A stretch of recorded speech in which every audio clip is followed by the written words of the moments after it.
Glória a Deus. Aleluia. Vamos, gente. Gente, vocês não querem me dar voz, não? Tudo bem, vamos embora. Tudo bem, meninas? Que bom estar com vocês. Pode se sentar. Aleluia. A gente ficaria aqui a noite inteira, não é? Maravilhadas diante do nosso Deus. Mas Ele tem mais para falar conosco nessa noite. Amém?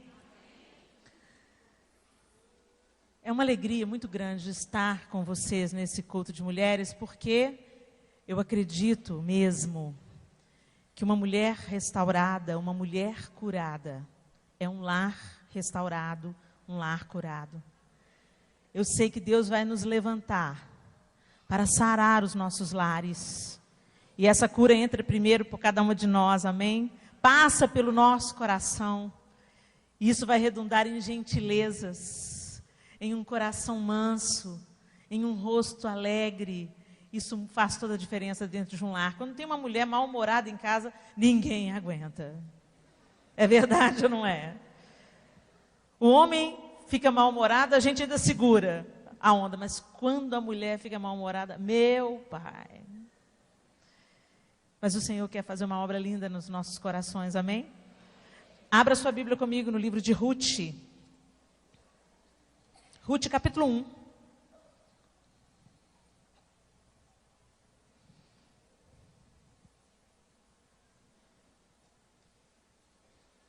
Nós vamos ler do verso 1 até o verso 6. E sucedeu que nos dias em que os juízes julgavam, houve uma fome na terra, pelo que um homem de Belém de Judá saiu a peregrinar nos campos de Moabe, ele e sua mulher e seus 2 filhos. E era o nome deste homem Elimeleque, e o nome de sua mulher Noemi. E os nomes de seus 2 filhos, Malom e Quilion, efrateus de Belém de Judá. E vieram aos campos de Moabe e ficaram ali. E morreu Elimeleque, marido de Noemi, e ficou ela com seus 2 filhos, os quais tomaram para si mulheres moabitas. E era o nome de uma órfã e o nome de outra Ruth. E ficaram ali quase 10 anos. E morreram também ambos, Malom e Quilion. Ficando assim esta mulher desamparada dos seus 2 filhos e de seu marido. Então se levantou ela com as suas noras e voltou dos campos de Moabe, porquanto na terra de Moabe ouviu que o Senhor tinha visitado o seu povo, dando-lhe pão. Agora vá comigo para o mesmo capítulo, para o verso 20 e 21. Noemi voltou então para a sua terra. E quando ela chegou ali, no verso 19 diz assim: assim, pois, foram-se ambas, até que chegaram a Belém. E sucedeu que, entrando elas em Belém, toda a cidade se comoveu por causa delas. E diziam: não é essa Noemi? Porém, ela lhes dizia: não me chameis Noemi, chamai-me Mara, porque grande amargura me tem dado o Todo-Poderoso. Cheia parti, porém vazia, o Senhor me fez tornar. Por que, pois, me chamareis Noemi? Pois o Senhor testifica contra mim e o Todo-Poderoso me tem afligido tanto. Assim Noemi voltou, e com ela Ruth, a moabita, sua nora, que voltava dos campos de Moabe, e chegaram a Belém, no princípio da cega das cevadas. A maioria de nós já deve conhecer a história de Ruth, essa valente, que escolheu a boa parte, né? Escolheu ser leal, escolheu estar com a sua sogra, e mesmo indo para uma terra desconhecida, escolheu seguir aquela mulher. Mas nessa noite nós vamos falar um pouco de Noemi. Noemi e sua família, seu marido, seus 2 filhos, estavam em Belém. E grande crise veio sobre aquele lugar. grande fome. O lugar ficou inóspito, difícil. Então, Elimeleque, Noemi e seus 2 filhos foram procurar terras melhores, tempos melhores. Curiosamente, aquela família não ficou para enfrentar a crise. É mais fácil a gente fugir quando tem crise, não é? Quando a gente encara uma situação difícil, é mais fácil a gente partir pela tangente, querer varrer para debaixo do tapete. Aquela conversa difícil, a gente foge dela. O confronto, vamos fugir, vamos evitar. É mais fácil fugirmos do que ficarmos e confrontarmos a situação. Mais difícil ainda, ficarmos sem saber o que pode acontecer, numa situação de dependência. Mas a gente olhando para o texto, a gente pensa assim, não, mas é óbvio, um pai e uma mãe tem que pensar nos filhos. Eles saíram, eles tinham que sair mesmo, tinham que ir para Moab tentar, pelo menos, uma outra possibilidade. Só que a gente já viu, em outras partes da história bíblica, fome, situação difícil, e Deus falou, não saia. Vamos lá comigo para Gênesis. Marca aí, não desmarca Ruth não. Vai em Gênesis capítulo 26. Gênesis capítulo 26, 1, 2 e 3.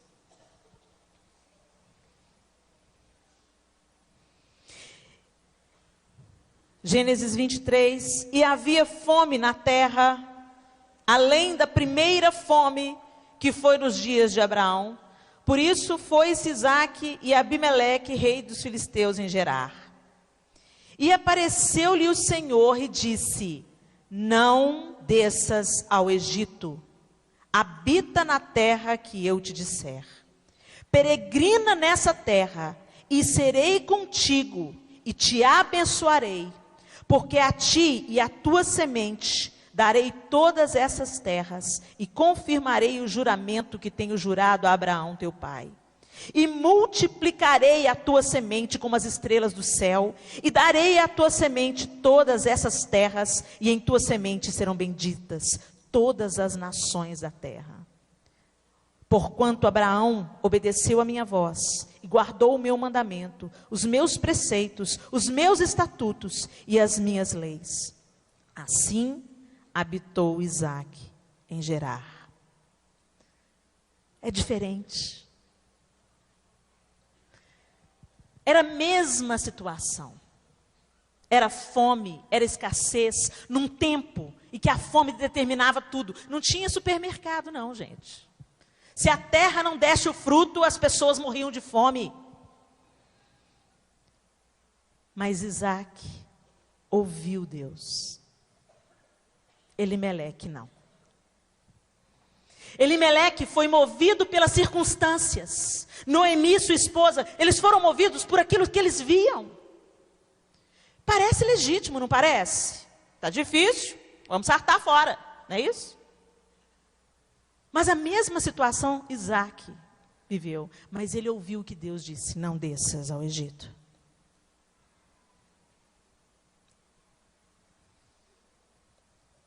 Quando a crise chega, é mais fácil fugir.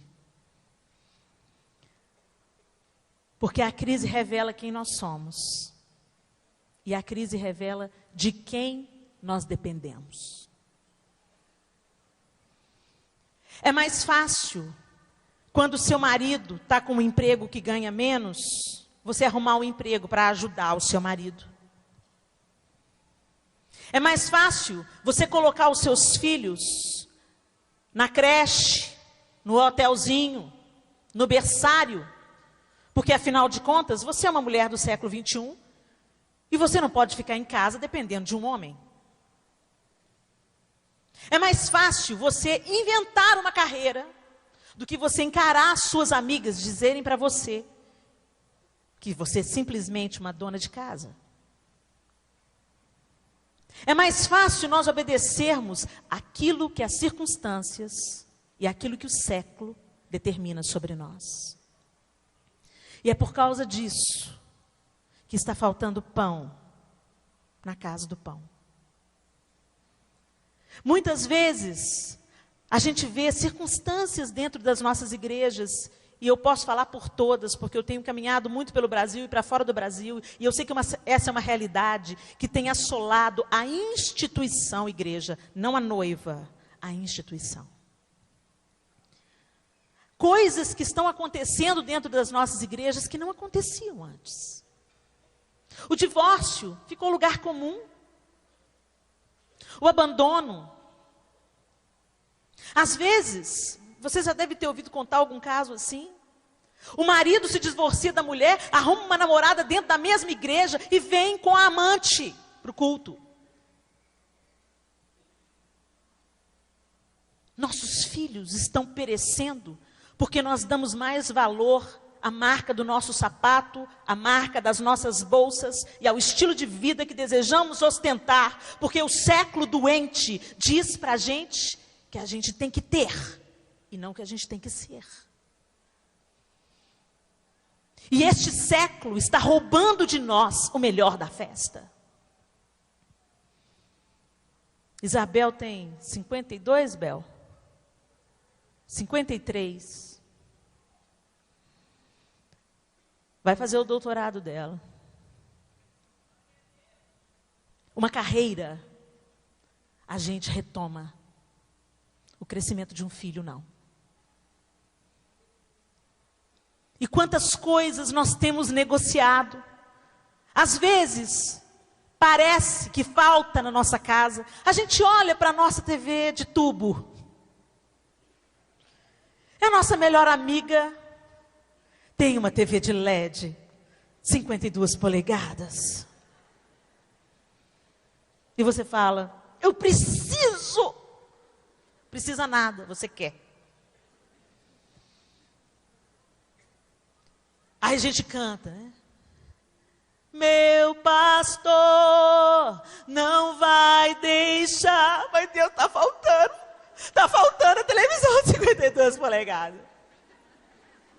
O Senhor vai nos dar aquilo que precisamos e não aquilo que queremos ostentar. E aí a gente fica infeliz com aquilo que a gente tem. 30 pares de sapato não dão. A gente só tem um par de pés, mas quer ter 100 pares de sapato. Não, mas é porque eu preciso. Será que a gente precisa?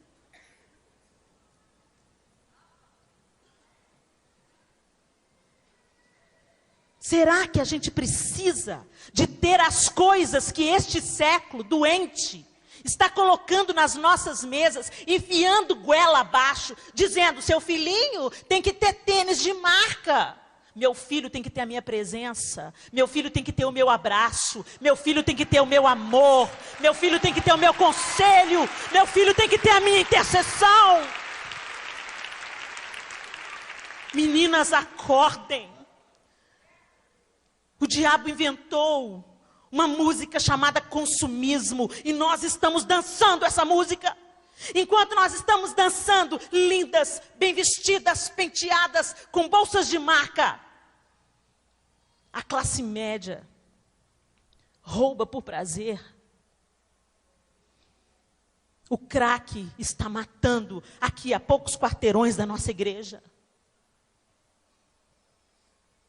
Está faltando alguma coisa na casa desses meninos. Está faltando pão na casa desses meninos. E quando eu falo pão, eu não falo da comida do mundo. Eu não falo da comida de Moabe. Eu não falo da comida do Egito. Eu falo do pão. Jesus é o pão. Nós temos dado aos nossos filhos entretenimento. E nós mesmas temos nos abastecido. A gente frequenta o Twitter, a gente frequenta o Facebook, a gente tem 1000 amigos virtuais, a gente é bem-sucedida, a gente é famosa, a gente é popular, a gente é magra, a gente é bonita, a gente é loura.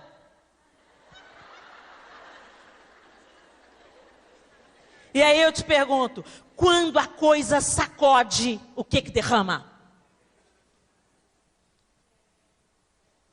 Ai, meu Deus, eu quero morrer. Vou no terapeuta tomar antidepressivo. Deus, o Senhor se esqueceu de mim. Se a gente pudesse escutar Deus falar, a gente ia ouvir umas boas. Quando a gente olha para a descrição de Jesus sobre o filho pródigo, a gente vê um pai amoroso. Um pai que sabe nos maravilhar. Mas ele não foi atrás do filho enquanto o filho estava se deliciando, desperdiçando sua herança. Tampouco ele foi atrás do filho quando o filho já tinha desperdiçado todo o dinheiro e estava desejando as alfarrobas dos porcos. Mas quando ele viu o filho, no fim do caminho, numa disposição, eu vou voltar para o meu pai. Ele correu ao encontro, colocou um anel, trocou as vestes e deu uma festa para aquele filho. Nós, às vezes, estamos distantes de casa, como Noemi estava. Pegamos a nossa herança, estamos fazendo aquilo que a gente acha certo, aquilo que a gente acha que deve fazer, aquilo que é moderno, aquilo que é contemporâneo. Não, Helena, a gente não está na Idade Média. Em muitos aspectos, a Idade Média foi muito boa para a igreja.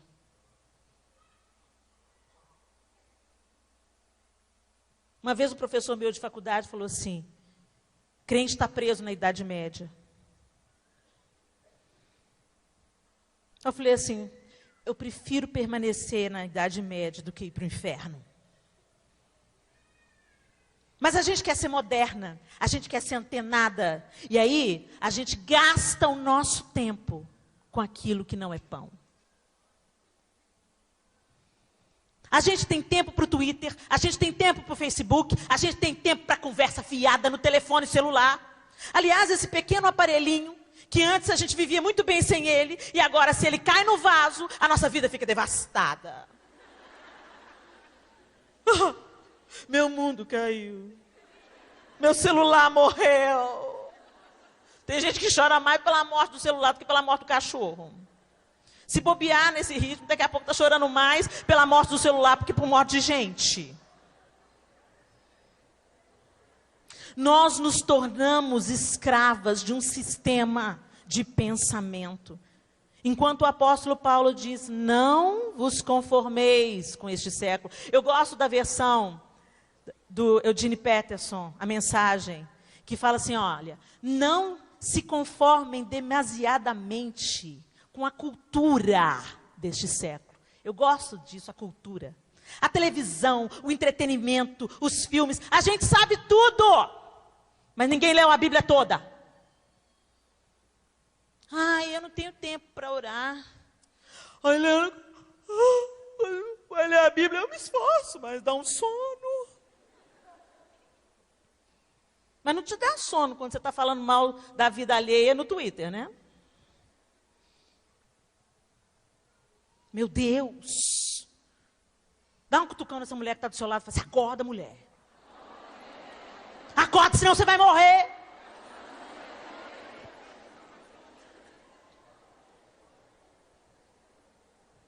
Primeiro nós temos que ter consciência de que está acontecendo uma crise. Diz para a mulher que está do seu lado, está acontecendo uma crise. Está acontecendo uma crise de valores. Nós nunca vimos tanto lixo diante dos nossos olhos quando a gente liga a televisão. Prostituição, impiedade, maldade, adultério. Eu estava vendo duas moças conversando sobre uma novela que está passando aí, que graças a Deus não sei nada dela, não quero nem saber, tenho raiva de quem sabe. Mas diz que na novela está tendo uma disputa. Você deve estar sabendo do que eu estou falando. Você está sabendo quem ama Jesus? Mas diz que na novela tem o seguinte, tem uma menina que era mocinha, todo mundo pensava que era mocinha, e tinha que era vilã. Todo mundo pensava que era vilã. Mas diz que agora a mocinha que virou a vilã. Aí as duas estavam conversando, eu falei assim, pois é, a gente agora não sabe quem é mocinho, quem é vilã, as duas são vilã. O amor está se esfriando de quase todos. Um amigo meu hoje estava falando no Twitter, que tem uma atriz que confessou que foi estuprada aos 17 anos. E ele teve que ler os comentários debaixo da notícia das pessoas escarnecendo. Quando a Xuxa confessou que tinha sofrido abuso sexual na infância, o tanto de gracinhas que isso suscitou, coisas de mau gosto, isso é a evidência de que o amor se esfria de quase todos. Quando eu era criança, gente, tinha um acidente grave com vítima fatal. Todo mundo que via aquele acidente ficava devastado. Tem acidentes que eu fiquei sabendo, eu nem vi, eu fiquei sabendo. E está registrado na minha memória até hoje. Um acidente que houve aqui na esquina, quando tinha aquela Mercedes-Benz ali na esquina, um motoqueiro foi atropelado ali. Os detalhes do acidente eu não vi, eu não estava lá, mas uma amiga minha viu, e eu sofri com ela. E eu guardo esse registro, essa tragédia comigo. Mas hoje, o povo quer ver o presunto. Quem morreu? Não sei o quê. Dá o celular. Vê, bate foto. Gente, isso não é engraçado. Isso é evidência de que há uma crise de valores. Hoje ninguém mais se espanta quando fala assim, fulana, você parou. É, a fila anda, né, bem? Não há uma compaixão, uma identificação, uma tristeza. Nossos adolescentes estão se perdendo, confusos, atraídos pelo mundo. E aí a igreja, a instituição, tem que inventar um tanto de moda para manter os meninos animados. Aí eles pulam, tira o pé do chão, e eles tiram o pé do chão, mas não tiram o pé do pecado. Não tem um novo nascimento. Gente, nós estamos chegando num tempo em que a religião não vai nos sustentar. Frequentar a igreja, ser membro da igreja, no dia da crise, no dia mau, não te mantém de pé. Se você não tem um relacionamento com Deus, qualquer vento te joga no chão. E a palavra de Deus diz isso. Que aquele que ouve a palavra e não a pratica, é semelhante ao homem que constrói a sua casa sobre a areia. A gente vem à igreja, a gente frequenta a igreja, a gente assiste o culto pela televisão, a gente está aqui em todos os cultos do Mulheres Diante do Trono, a gente escuta a santa palavra de Deus sendo ministrada, muitas de nós choram, às vezes vem à frente, faz uma decisão, mas na terça-feira, é outro estilo de vida que está sendo levado. Você volta, Deus, para o banco de trás do seu carro e fala assim, Deus, deixa eu levar minha vida do jeito que eu quero. Falou? Aí o senhor me dá uma sugestão aí de qual caminho que é melhor?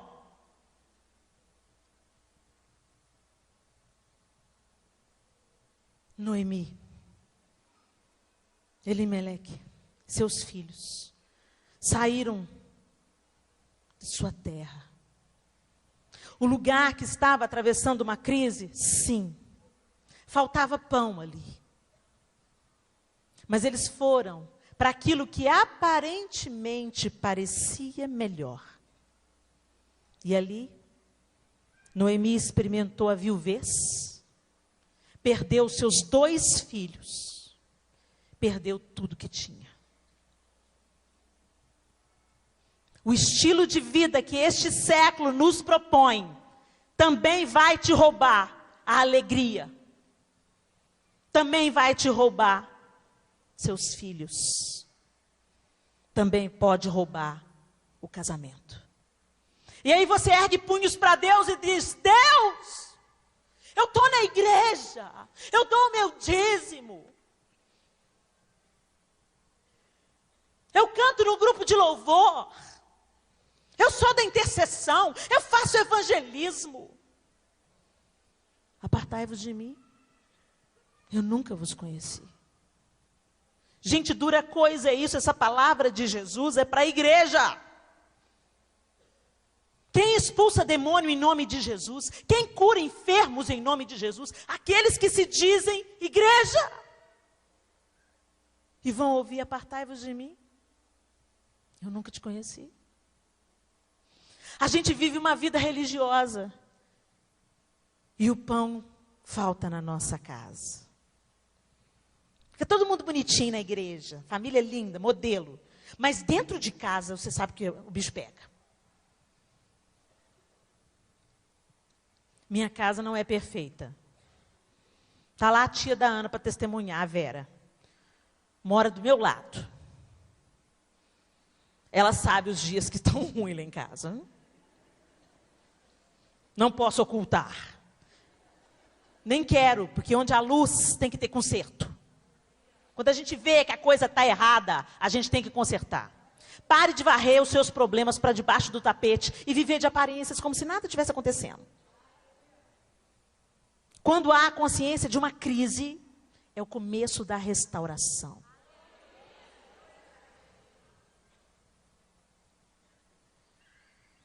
Deus começou a restaurar Noemi, quando ela entendeu que tinha que voltar para Belém. O que você vai precisar de perder para voltar a se saciar no pão da vida? A gente brinca com o pecado, a gente flerta com o pecado, com um estilo de vida religioso, hipócrita. A gente é uma pessoa na igreja e outra pessoa dentro de casa. Gente, coisas simples denunciam isso. Para visita você coloca o copo de cristal. Para os filhos você coloca o copo de requeijão. A toalha de renda é para visita. O jogo americano de plástico todo manchado é para a sua família. A gente vive de aparência. A gente quer parecer que está tudo bem. Ah, está tudo bem. Olha como é que a gente é feliz. E o diabo está fazendo a festa dentro da sua casa, roubando os seus filhos. Eles estão escorregando das suas mãos. Aí você quer responsabilizar o colégio cristão. Mas eu pus o meu filho no colégio cristão desde pequenininho. Mas discipular uma criança é dever do pai e da mãe. A escola, a igreja são parceiros, não são os responsáveis. Estamos saindo das nossas casas para vivermos as nossas vidas e negligenciando aqueles que Deus nos entregou nas nossas mãos. Estamos tomando as nossas decisões como Noemi e Elimeleque tomaram. Vamos para um lugar que pareça melhor? O lugar que parece melhor para você, Moabe para você pode ser o seu emprego. Moabe para você pode ser a universidade. O que você vai precisar de perder, mulher?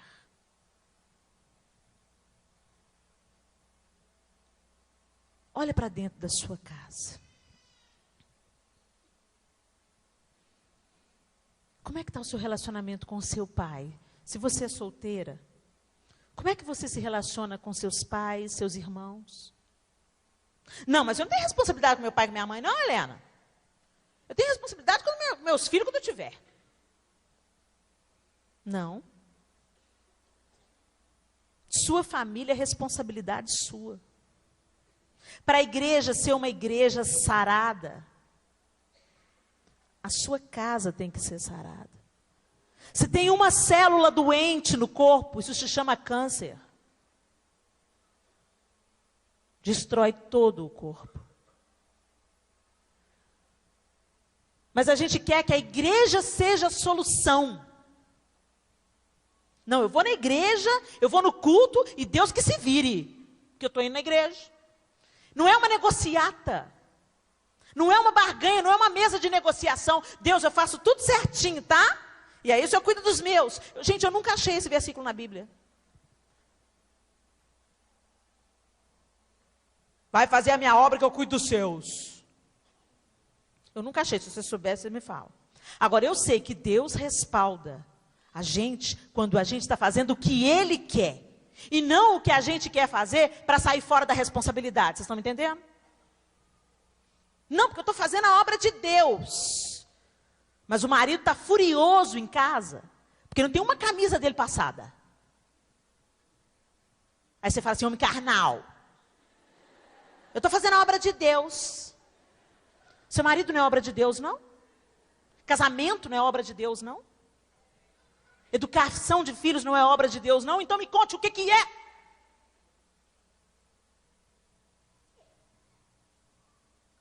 Estamos perdendo o melhor da festa. O primeiro sorriso é para babá. Os primeiros passinhos é a professora da creche que assistiu. Você perdeu o primeiro corte de cabelo. Porque estava muito ocupada na obra de Deus. Será que é obra de Deus mesmo ou é obra para alimentar a sua vaidade? É obra para falar, sou diaconisa na casa do Senhor. Sou pastora, preletora. Eu canto no diante do trono. Você já conhece a minha história, você sabe que eu estava toda emperebada cantando no diante do trono. E ai de mim se não fosse a misericórdia de Deus, falando, filha, me dá o volante da sua vida, porque se você continuar dirigindo, você vai se dar mal. E eu vim aqui, meninas, nessa noite, para dizer para vocês que é tempo de voltar para a casa do pão. E a casa do pão não são essas paredes. Tem gente que vem para adoração na igreja, na adoração congregacional, e experimenta um grande fluir de Deus, igual a gente acabou de experimentar aqui, quando a gente canta. Ó, Santo Deus, fico maravilhado. Tu és muito mais do que eu posso expressar.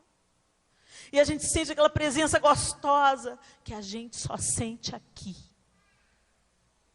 Mas na sua casa, você tem preguiça de se derramar diante de Deus. Você ajoelha e fala, ai Deus, então tá, né? Então, Senhor, tu sabes. O Senhor me entende. Eu sou tão dependente do Senhor.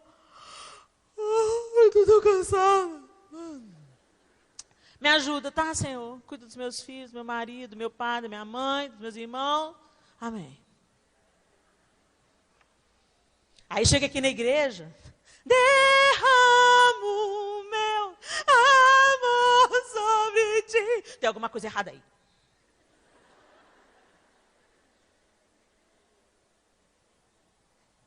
Deus, tem misericórdia de nós, Senhor. Nós queremos nos derramar diante do Senhor entre quatro paredes, Senhor. Quando ninguém nos assiste, Senhor. Queremos experimentar o Senhor no nosso dia a dia, na segunda, na terça, na quarta, na quinta, na sexta, no sábado, no domingo, segunda, terça, quarta, quinta. Porque é isso que vai manter a gente de pé. Quando a tempestade começar a lidar com o barco e a coisa já começou.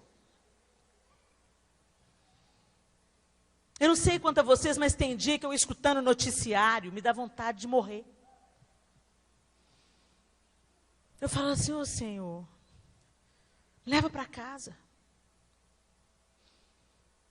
Um dia eu experimentei essa angústia, quando aquele homem entrou na escola em Realengo e matou aquelas crianças. Eu recebi os meus filhos na porta, e eu abraçava eles e chorava. E eu disse, mãe, o que foi, mãe? O que foi? Quantas mães naquele dia, e nunca mais vão poder fazer isso.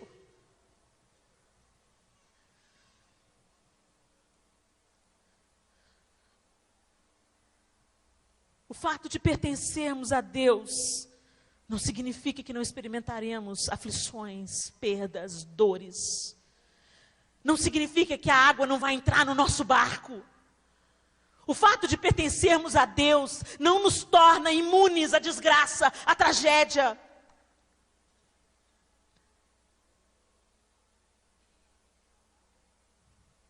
Mas só quem é aliançado com Deus consegue dançar sobre a dor. Só quem é aliançado com Deus consegue ficar de pé e entender todas as coisas cooperam para o bem daqueles que amam a Deus. Não viva na superficialidade da religião. Não saia buscando alimento naquilo que não é pão. Não vá para Moabe. Não desça ao Egito. Não vá buscando saciar a sua alma nas compras. Não vá buscando saciar a sua alma no entretenimento. Não vá buscando saciar a sua alma nos relacionamentos. Porque a nossa única fonte é o Senhor. E essa fonte tem sido esquecida. A gente bebe em tudo quanto é fonte. A gente cava para nós cisternas rotas. E é por isso que no dia mau você desmonta. É por isso que muitas vezes você chegou aqui nessa noite hoje enfraquecida, desesperada, desiludida, dando para Deus um ultimato. Aí Deus faz alguma coisa. Ele já fez. Ele enviou tudo que Ele tinha, o melhor que Ele tinha. Ele proveu para mim e para você, para que a gente voltasse para a presença dEle. O véu do templo se rasgou. Você tem livre acesso à presença de Deus, mas você prefere o pastor, o preletor como intermediário, o profeta como intermediário. Eu amo a palavra profética, eu amo a palavra do anjo da igreja, eu amo. Mas eu amo mais quando eu escuto a voz do meu pastor. E eu sei discernir, é Ele me falando. Eu posso ir, eu não preciso temer. Porque é Ele que está me guiando, é a voz dEle que está mandando. Isso é inegociável, inegociável. Às vezes nós erramos porque as vozes estão se embaralhando na nossa cabeça. A gente escuta a nossa alma. A gente escuta a TPM, a gente escuta a vida do outro, mas a gente não escuta a voz do pastor. Feche os seus olhos. O nome de Noemi era feliz. O significado do nome Noemi é feliz. E quando ela voltou de Moabe, ela disse: não me chamem mais de feliz. Me chamem de Mara, porque eu estou amargurada. Às vezes você está assim, amargurada, ferida, ressentida até com Deus. Você olha para a vida do outro e pensa: puxa vida, fulano tem tanto e eu não tenho nada. Olha aí o sistema secular mandando na sua forma de pensamento. Você tem o que você precisa ter para esse momento da sua vida. E às vezes o que você não tem, eu fico pensando, eu queria dar para os meus filhos tantas coisas que eu não tive.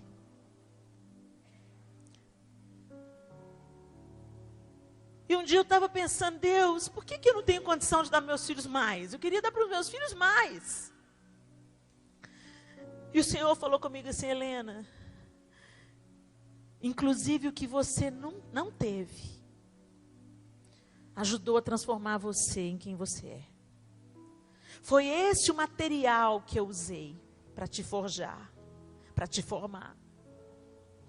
Inclusive o que você não tem, mulher, faz parte do plano de Deus.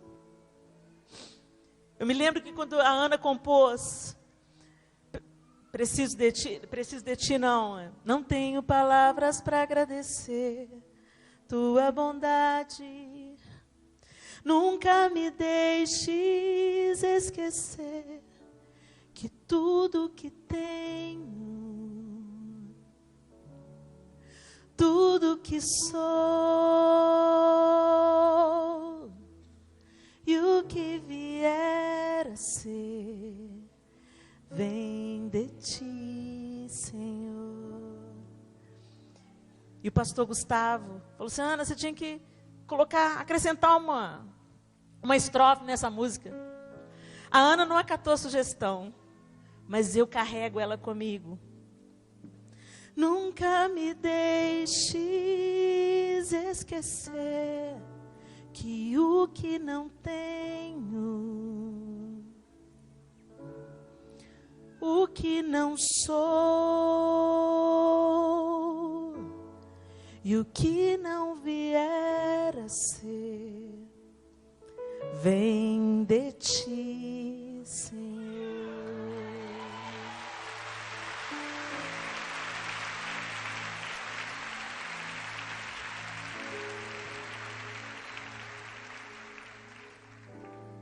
Volte. Volte para o seu quarto. Volte para o pão. Ele é o pão. Se alimente do Senhor. E você vai descobrir que todo o resto são migalhas. Todo o resto é distração. Todo o resto não tem o poder de matar a sua fome, de saciar a sua alma. Não se perca em Moabe. Volta para Belém. Volta para a casa do pão. Você pode ficar de pé no seu lugar.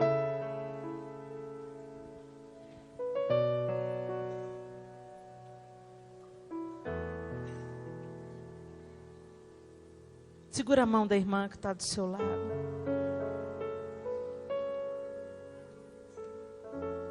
E ore por ela. Ore por você, ore por ela. Senhor, nos livra, Deus, das ilusões deste século, das propostas deste século, que nós precisamos de ter. Senhor, tudo que nós precisamos é do Senhor. Tu és oásis no deserto, água fresca num dia quente.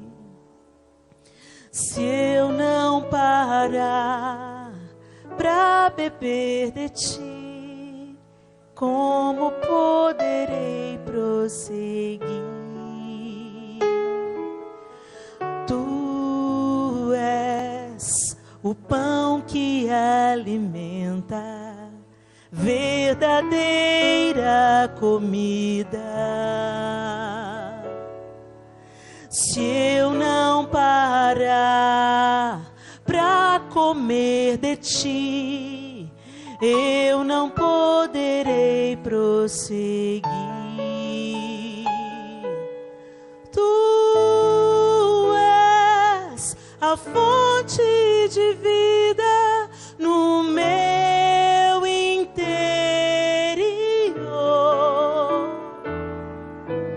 Tu és o pão da vida, eu viverei por ti.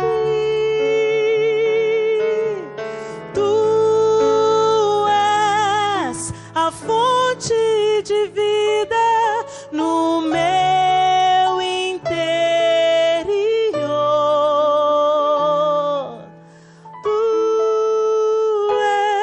és o pão da vida, eu viverei por ti.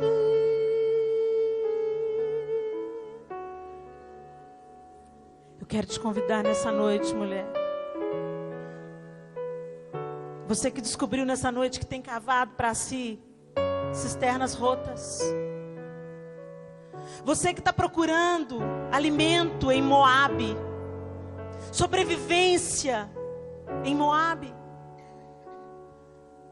Você que está olhando as regras que o mundo dita, mas se esqueceu da verdade da palavra de Deus, que diz que só uma coisa é necessária. Maria escolheu a boa parte, Marta, e essa não lhe será tirada. Às vezes você se deixou levar, se distraiu, se iludiu, e está perdendo o melhor da festa, mulher. Está está perdendo aquilo que Deus tem para você. Uma vida abundante, uma vida plena, uma vida de satisfação, mesmo com o mínimo. Uma vida de alegria genuína, que o dinheiro não compra. Se você descobriu que está nessa condição, e você quer falar: Senhor, eu não quero mais viver assim, iludida, distraída, superficial no meu relacionamento contigo. Eu não quero ser religiosa, ser cumpridora das suas leis, mas não tenho relacionamento com o Senhor. Se você se identifica com essa mulher, eu gostaria que você levantasse a sua mão. Eu quero orar por você. Aleluia, aleluia. Oh Deus, deixa eu te fazer um convite, mulher. Eu sei que são muitas. Sai do seu lugar e vem aqui à frente. Vamos fazer um compromisso com o Senhor. Falar com o Senhor: olha, Senhor, eu não estou brincando não estou de brincadeira não. Eu quero ir além. Eu quero ir na profundidade do relacionamento com o Senhor. Eu não aguento mais viver na superfície. Eu quero ir fundo. Eu quero beber das suas águas. Quero comer do teu pão. Eu quero, Senhor. Eu quero voltar aquela alegria, aquele fogo do primeiro amor. Eu quero, Senhor. Eu quero voltar para o meu quarto. Eu quero te adorar. Eu quero me esbaldar na sua presença, quando ninguém está me olhando, quando as câmeras não estão me capturando. Eu quero, Senhor. Aleluia. Vocês não estão vindo aqui à frente diante de mim. E prestem bastante atenção. Não é a oração que vocês vão repetir comigo que vai mudar a história de vocês, mas a decisão que vocês vão tomar a partir dessa oração. Não adianta você vir aqui na frente, confessar com a sua boca uma coisa e viver outro estilo de vida. Eu não vou te enganar, isso não vai resolver nada. Mas que você faça desse momento um memorial, um marco, algo para ser lembrado. Não, aquele dia eu subi diante do Senhor, eu fui no teu altar e eu me comprometi: Senhor, eu quero mais de ti. Eu quero te conhecer além da superficialidade da religião. Eu quero me alimentar da casa do pão e não de Moabe. Eu quero me alimentar de ti e não do Egito. Eu quero ficar na casa do Pai e não desejar as alfarrobas dos porcos. Você que é a igreja, estenda suas mãos, ore por essas pessoas, para que elas sejam fortalecidas, para que não seja apenas uma emoção, mas para que seja uma decisão, um marco, um memorial. Quando elas sentirem vontade de fraquejar, elas: não, foi aquele dia, teve aquele dia, e eu vou cavar sim, mas é na fonte de água viva. Eu vou buscar minha água nele, até eu achar. Aleluia. Vocês que estão aqui à frente, eu queria que vocês repetissem uma oração comigo, amém? Senhor Deus, eu estou na tua presença, como um ato público de confissão. Me perdoa, Senhor, por viver na superficialidade da religião.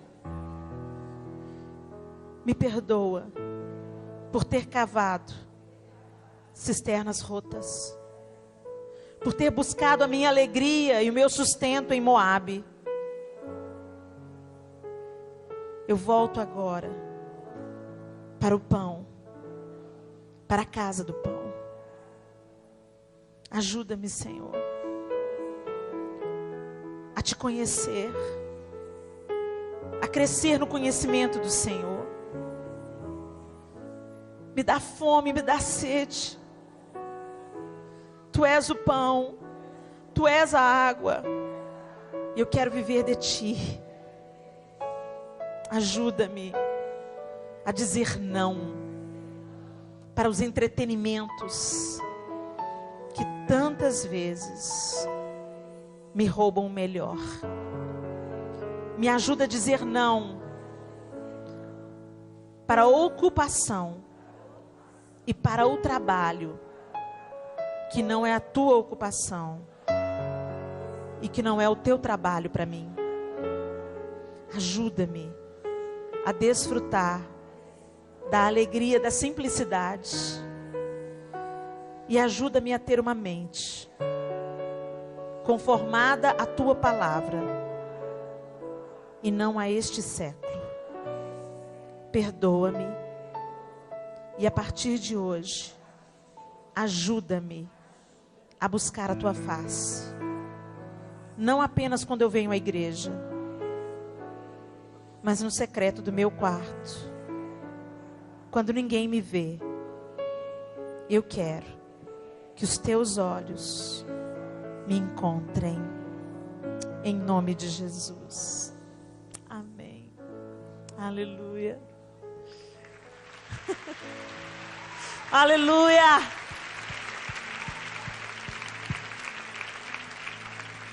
Presta atenção. Eu vou repetir para vocês não se esquecerem. Essa oração não muda nada se vocês não tomarem a decisão de mudar. Quando suas pernas fraquejarem, a sua vontade fraquejar, Ele é capaz de te carregar nos braços. A simples decisão de voltar para casa vai fazer com que o Pai venha ao seu encontro, troque suas vestes, coloque um anel no seu dedo, mas não volte nunca mais. E essa é uma decisão diária, é uma briga diária, porque os entretenimentos são muitos. Por isso que Jesus disse: quem quiser vir após mim, negue-se a si mesmo. A vontade dele é melhor do que a nossa. No início pode parecer penoso, mas quando você descobrir a água que rola dessa fonte, não tem nada que substitui a alegria da presença de Deus. Que a sua casa, que a sua família seja a casa do pão. Em nome de Jesus. Deus abençoe vocês.